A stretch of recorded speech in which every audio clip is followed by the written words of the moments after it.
اس کائنات میں سب سے افضل شخص کون ہے، سب سے اچھی ڈیوٹی کون سی ہے، سب سے اچھی نوکری کون سی ہے؟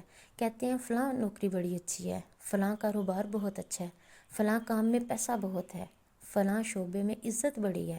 تو آؤ نبی پاک صلی اللہ علیہ وسلم سے تو پوچھو کہ سب سے افضل کون ہے، سب سے اشرف کون ہے؟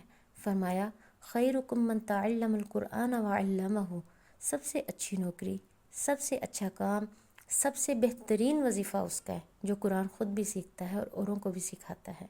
اس قرآن سے جڑ جاؤ، وابستگی اختیار کر لو جس رات کے دامن میں قرآن نازل ہو۔ فرمایا انا انزلناہ فی لیلۃ القدر وما ادراک ما لیلۃ القدر لیلۃ القدر خیر من الف شہر، یعنی جس رات کے دامن میں قرآن نازل ہو وہ رات تو افضل ہے، وہ رات تو 1000 مہینوں کی عبادت سے افضل ہے۔ تو بتاؤ، جو قرآن کو اپنی روح میں بسا لے، اپنے اعمال کو قرآن کے مطابق کر لے، جو اپنے دنوں کو قرآن کے اجالوں میں گزارے، اپنی راتوں کو قرآن کی تلاوت میں بسر کرے، بتاؤ وہ خود کتنا اشرف ہوگا، وہ خود کتنا عزت والا ہوگا۔ یہ کتاب زندہ کتاب ہے، اس کا پیغام کبھی فرسودہ نہیں ہوا، اس کا پیغام کبھی پرانا نہیں ہوا۔ یہ کتاب ہر شخص کی ضرورت کی کفالت کرتی ہے، ہر دور کے تقاضوں کو پورا کرتی ہے یہ کتاب۔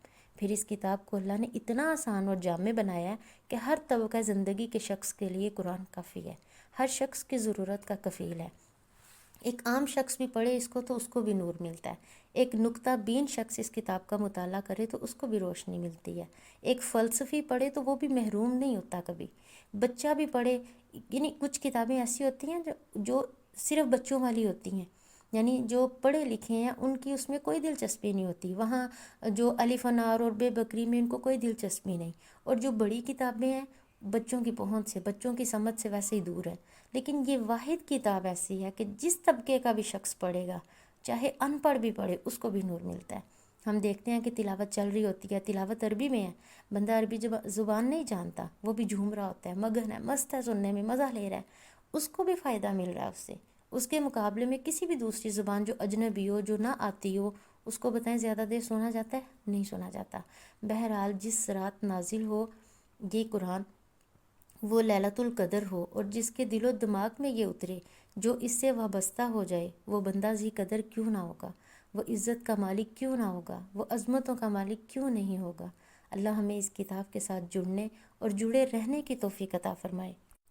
اگر آپ اس قرآن سے جڑے ہوئے ہیں تو یقیناً آپ فخر کے لائق ہیں، یقیناً رشک کے قابل ہیں کہ آپ کو اللہ تعالیٰ نے اتنی بڑی دولت سے نوازا ہے، جس کی گارنٹی، جس کے بارے میں نبی پاک صلی اللہ علیہ وسلم نے فرما دیا ہے کہ خیرکم، سب سے بہترین تم میں یہ ہے، من تعلم القرآن وعلمہ، خواہ آپ قرآن سیکھنے کے لیے جا رہے ہیں یا سکھانے کے لیے، دونوں صورتوں میں آپ بہترین حالت میں ہیں، دونوں صورتوں میں آپ بہترین کام پر مبنی ہیں، دونوں صورتوں میں سکھانے میں یا سیکھنے میں آپ سمجھیں کہ بہت اچھی ڈیوٹی آپ کر رہی ہیں، جس کا آپ کو بہت اچھا بدل ملنے والا ہے۔ لیکن کیا ہوتا ہے کہ ہمیں ان چیزوں کو فیل نہیں کرنا آتا، ہم نے کبھی اس کی خوبصورتی کو محسوس نہیں کیا۔ ہم کہتے ہیں اگر میں قرآن سے جڑ گئی تو لوگ مجھے ملوانے کا لقب دے دیں گے، لوگ مجھے اب یعنی اس نام سے پکارنے لگ جائیں گے کہ جو معاشرے میں حقیر ترین سمجھے جاتے ہیں۔ تو آپ ان چیزوں سے پرے رہیں، آپ ان چیزوں سے جو ہے اٹھ کے جئیں۔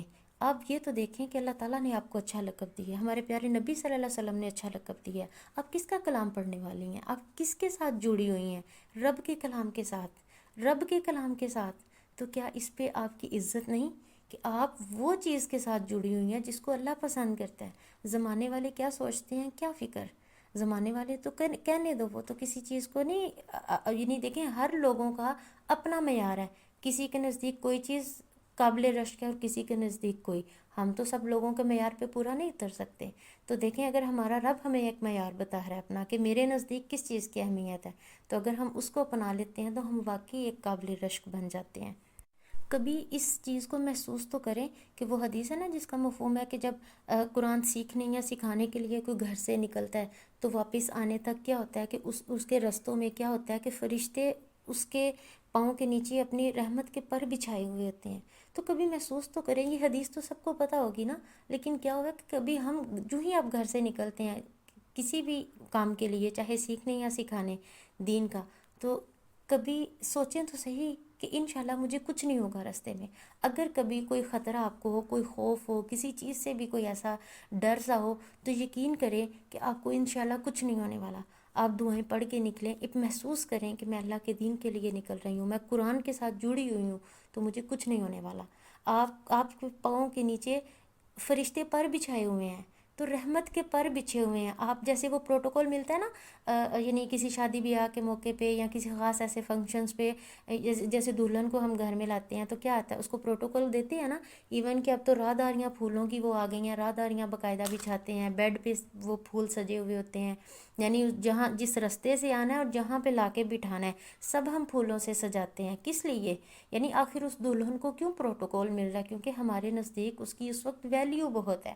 ہمارے نزدیک اس کی جو ہے وہ عزت، وہ محبت، وہ اس کا جو ہے لگاؤ، وہ ہمارے نزدیک وہ جیسے پریاں سی نہیں ہوتی، یہ مقام ہوتا ہے کہ ہم اس کو اٹھا اٹھا کے، یعنی ہم نہیں چاہتے کہ وہ پاؤں زمین پہ رکھے، حالانکہ ہم سب زمین پہ چل رہے ہوتے ہیں، ہم پھر بھی اس کے اوپر پھولوں کی راہداری ڈال دیتے ہیں تاکہ وہ پھولوں کے اوپر چل کے آئے.